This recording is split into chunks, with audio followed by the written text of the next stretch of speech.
India speaks daily में आपका स्वागत है। इंडिया स्पीक्स डेली को सब्सक्राइब करें, इसके बेल आइकन को जरूर दबाएं। ज्वाइन बटन के जरिए आप इसकी सदस्यता जरूर लें और यदि इसका कंटेंट आपको गुणवत्तापूर्ण लगता है तो आप 100 रुपीज़ पर मंथ का सब्सक्रिप्शन जरूर पे करें।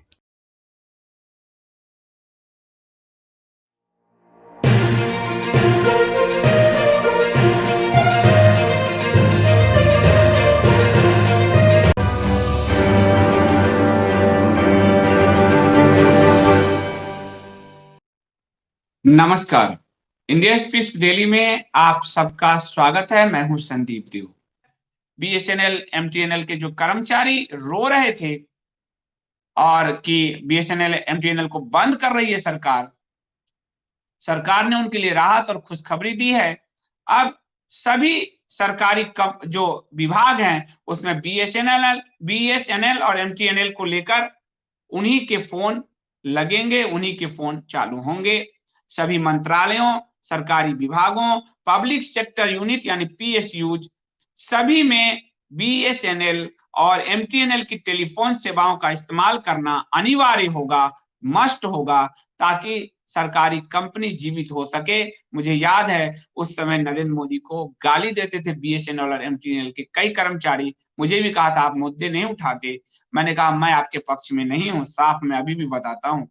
बीएसएनएल के 2-2 3-3 नंबर मेरे बर्बाद हुए, एमटीएनएल के ये लोग कभी नेटवर्क सही नहीं देते थे। 20 तारीख के बाद क्योंकि दूसरी कंपनियां तब जो पैरेलल थी कंपनी, बड़ी कंपनी है, भी नाम लेना ठीक नहीं होगा पर आप जानते हो उस समय की, उससे मैं एमटीएनएल कवर करता था। अधिकारियों के जेब में पैसे जाते थे और 20 तारीख के बाद स्पीड स्लो कर दिया जाता था, आप डाउनलोड ना कर सको, और उस समय आदमी उब कर उस कंपनी की सेवा लेता था। ये मेरी रिपोर्टिंग थी, मैंने अपनी रिपोर्टिंग की हुई है। तो इन लोगों ने ऐसे कंपनी को बेचा है, पर ये चाहते हैं कि जिंदगी भर हम और आप करदाता के रूप में इनके परिवार का भरण पोषण करते रहे। सीधी सी बात है, इनका पेंशन चले, इनके बच्चों की विदेश में पढ़ाई चले, इनमें सब चले, और दूसरी टेलीकॉम कंपनियां से टेबल के अंदर वाला मामला भी चले। तो मैं पक्ष में नहीं हूं, लेकिन सरकार ने इतने बड़े कर्मचारियों के लिए राहत की खबर दी है और सभी सरकारी जो विभाग हैं, मंत्रालय हैं, पीएसयूज हैं, उनमें बीएसएनएल और एमटीएनएल के फोन को अनिवार्य कर दिया गया है। और ये इस बारे में टेलीकॉम डिपार्टमेंट की ओर से एक मेमोरेंडम जारी किया गया है जिसमें ये बात कहा गया है। मेमोरेंडम यानी ज्ञापन पत्र को लेकर केंद्र सरकार की तरफ से वित्त मंत्रालय से सलाह लिया गया, वित्त मंत्रालय का ही निर्देश एक तरह से, और 12 अक्टूबर को सभी सचिवों और विभागों को ये भेजा गया है। टेलीकॉम डिपार्टमेंट की ओर से जारी इस मेमोरेंडम में कहा गया है कि सभी मंत्रालयों, विभागों से अपील है कि वे केंद्रीय स्वायत्त संस्थानों को internet, broadband, landline, lease line की जरूरतों के लिए अनिवार्य रूप से बीएसएनएल एमटीएनएल नेटवर्क का इस्तेमाल करने के लिए जरूरी दिशा निर्देश जारी करें। अब जब ये खुद इस्तेमाल करेंगे तो लाइन सुधर जाएगा, देखिएगा नेटवर्क सही हो जाएगा। यदि सरकारी नौकरी करने वालों के बच्चों को सरकारी स्कूल में पढ़ना अनिवार्य कर दिया जाए तो आप देखेंगे सरकारी स्कूलों की दशा भी सुधर जाएगी और तब सब पढ़ाने भी लगेंगे। अभी सरकारी नौकरी तो चाहिए टीचर के रूप में, लेकिन बच्चे प्राइवेट में पढ़ेंगे। 12th तक आप प्राइवेट में पढ़ाएंगे और उसके बाद आप आईआईटी में सरकारी में जाना चाहेंगे, आईआईएम में जाना चाहेंगे, जेएनयू जामिया में जाना चाहेंगे, बीएचयू में जाना चाहेंगे ताकि आपको सब्सिडी मिले। तो अनिवार्य कर देना चाहिए कि सरकारी कर्मचारियों के जो बच्चे हैं वो सरकारी सिस्टम में ही पढ़ें, ताकि सरकारी लोग इस सिस्टम को अपडेट रखें। वरना वो अपने फायदे के लिए अपने बच्चे तो उनके हांगकांग घूमते रहें और हार्वर्ड पढ़ते रहें, अपने बच्चे तो डीपीएस और बड़े-बड़े स्कूलों में पढ़ें, और जो कमजोर बच्चे हैं उनको मिड डे मील देकर, अंडा खिलाकर उनको पढ़ाई से उनका कोई मतलब नहीं। टीचर से पूछिए भारत के राष्ट्रपति कौन है, कहेंगे मोदी। इस तरह के टीचर की बहाली है और ये प्रदर्शन करेंगे हमें अस्थायी बनाओ। मैं सपोर्ट में नहीं होता, मैं साफ बता देता हूं। मैं ऐसे भी योग्यता के पक्ष में हूं।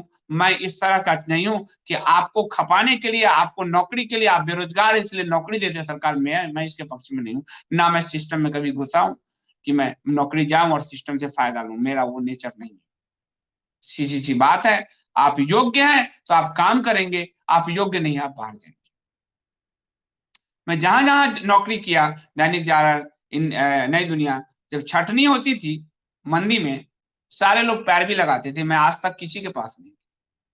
और मेरे सारे जो सीनियर हैं, एडिटर, सीएमओ, आप देखते होंगे फेसबुक पे भी मुझे अप्रिशिएट करते रहते हैं, अभी भी सब जुड़े हैं। कभी नहीं गया, मुझे मालूम है कि संस्थान मुझे निकाल ही नहीं सकती, मेरे बिना इनका काम ही नहीं चले। तो काम इस ठसक से कीजिए कि आपको कोई निकालने की हिम्मत न करे। लेकिन नौकरी करना है, समय काटना है और हम खर्चे उठाते रहे, ये तो नहीं होगा, ये तो असंभव काम है। अब ये बीएसएनएल एमटीएनएल वाले लोग देखें, लेकिन सरकार ने घाटे से उबारने के लिए ये निर्णय लिया है और करीब करीब 19-20 में बीएसएनएल को 15,500 करोड़ रुपए का घाटा हुआ है, जबकि एमटीएनएल को 3,694 करोड़ का घाटा हुआ है। और उसके बाद आपको बताऊं कि जो सब्सक्राइबर बेस है, नवंबर 2008 में 2.9 करोड़ था बीएसएनएल का, 2020 में ये सिर्फ 80 लाख रह गया है। किस लिए रहा? जब जियो, एयरटेल ये वो बढ़ रहे हैं, आप घट क्यों रहे हैं? क्योंकि आप सर्विस नहीं देते। मैं अगर आपको सर्विस ना दूं, ये सर्विस ही है, सर्विस सेक्टर न्यूज का, आपको अच्छा न्यूज बुलेटिन ना दूं, न्यूज ना दूं, आप क्यों मुझे झेलो? किस लिए झेलोगे? क्यों 100 रुपीज सब्सक्रिप्शन भरोगे? आप सच बताओ, मेरे चेहरे देखने के लिए थोड़े भरोगे।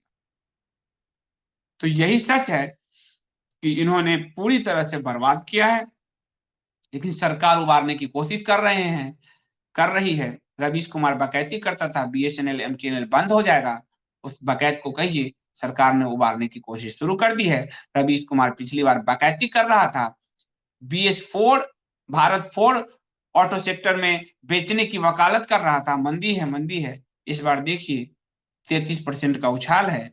जब तक आप अपग्रेड नहीं करोगे, कोई पागल है कि आपको लेता रहेगा? BS4 को BS6 जब तक नहीं करोगे, ये सारे ऑटो इंडस्ट्री का फैलाया हुआ तिकड़म था, फंड करके ये न्यूज चलाए गए थे। बीएसएनएल का और इन सब का भी यही कुछ हो रहा था, पूरी योजना सरकारी यूनियनबाजी। लेकिन अब सरकार धीरे धीरे कदम उठा रही है, 6 साल बहुत तो नहीं होते, लेकिन तब भी सरकार कदम उठा रही है, इसका हमें स्वागत करना चाहिए।